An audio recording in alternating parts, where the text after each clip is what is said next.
গত ২৮ ফেব্রুয়ারি থেকে শুরু হওয়া ইরানের সাথে ইসরায়েল যুক্তরাষ্ট্রের পাল্টাপাল্টি যৌথ সংঘাতে ব্যাপক ক্ষয়ক্ষতির সম্মুখীন হয়েছে উভয় দিকই। প্রত্যেকের লক্ষ্য একটাই, শত্রুপক্ষকে পুরোপুরি নিশ্চিহ্ন করে দেয়া। সেই পথে শুরুর দিকে যুক্তরাষ্ট্রের সহায়তায় ইসরায়েল কিছুটা দূর যেতে পারলেও ধীরে ধীরে সেই বন্ধুপরায়ণ শক্তি যেন ফুরিয়ে এসেছে। এদিকে ইরান যেন সেই নাজুক পরিস্থিতিকে কাজে লাগিয়ে একের পর এক পাল্টা হামলা চালিয়ে উল্টো ইসরায়েলকে শেষ করার লক্ষ্যে নেমেছে যুদ্ধের ময়দানে। সেই ধারাবাহিকতায় শুক্রবার আবারও ইসরায়েলের একটি গুরুত্বপূর্ণ ঘাঁটিতে বিধ্বংসীমূলক হামলা চালিয়েছে ইরান।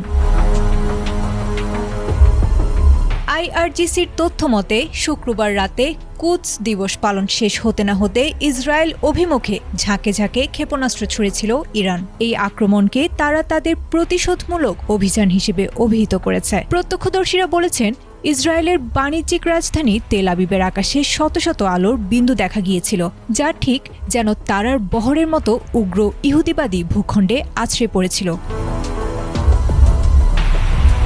হামলার পরপরই তেল আবিবের বেশ কিছু এলাকায় অগ্নিকাণ্ডের খবরও পাওয়া গেছে। আল জাজিরার তথ্য মতে ইসরায়েলি সামরিক বাহিনী জানিয়েছে, মধ্য ইসরায়েলের একটি গুদাম ঘরে সরাসরি ক্ষেপণাস্ত্র আঘাত হানলে সেখানে ভয়াবহ আগুন ধরে যায়, যদিও ক্ষয়ক্ষতির পূর্ণাঙ্গ চিত্র এখনও অস্পষ্ট। তবে এই লড়াইয়ে ইরান একা নয়, কাঁধে কাঁধ মিলিয়ে ময়দানে নেমেছে ইরান সমর্থিত গোষ্ঠী। সংগঠনটি দাবি করেছে, তাদের যোদ্ধারা ইসরায়েলের নবনির্মিত ব্লাদ সামরিক ঘাঁটিতে রকেট হামলা চালিয়েছে।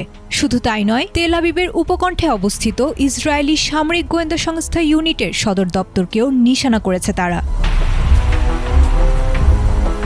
বলা যায়, ইরান ও এর মিত্রদের ওপর ইসরায়েল ও যুক্তরাষ্ট্রের যৌথ আগ্রাসনের পর এটি ছিল সবচেয়ে বড় পাল্টা আঘাত। বিশ্লেষকরা মনে করছেন, ইরান ও তার সমর্থিত গোষ্ঠীর এই সমন্বিত আক্রমণ মধ্যপ্রাচ্যের চলমান অস্থিরতাকে এক ভয়ঙ্কর যুদ্ধের দিকে ঠেলে দিতে পারে।